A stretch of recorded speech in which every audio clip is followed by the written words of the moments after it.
हम जो कुछ भी करते हैं वो अपने कर्मों का फल है। मैं पिछले जन्म में जो कुछ भी किए हैं का आज हमें फल मिल रहा है। तो गुरुजी मैं ये कहना चाहूंगी, आज मैं श्रीधाम वृंदावन आई हूँ तो भगवान की ये लीला है, ये मेरे पिछले जन्म के कर्म हो सकते हैं।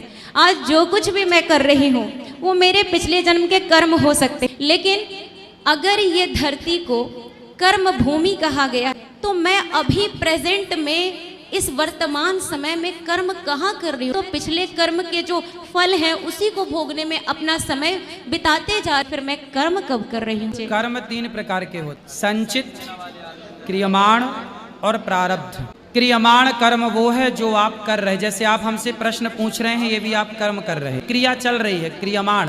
प्रेजेंट को क्रियमाण कहते हैं। किसान खेत में बीज बो रहा है, फसल तैयार हो गई, फसल काटेगा, संचित हो जाएगा। मैं भर के घर ले आया, 100 कुंटल फसल घर आ गई, वो उसी गेहूं को चक्की में पिसवा के और उसी की बढ़िया रोटी में घी लगा के मस्त खा रहा, वही है उसका प्रारब्ध। जो किया था वही उसे मिला, वही उसका संचित हुआ और वही उसे मिला। जो कल किया था बेटा वो आज आपको मिल रहा है, अच्छा या बुरा। आज आप करोगी अच्छा या बुरा, वो कल की तैयारी। मुझे आज कर्म करने की आजादी है। तो कर ही रही हो आप, प्रश्न पूछ रही हो, कर तो रही हो कर्म।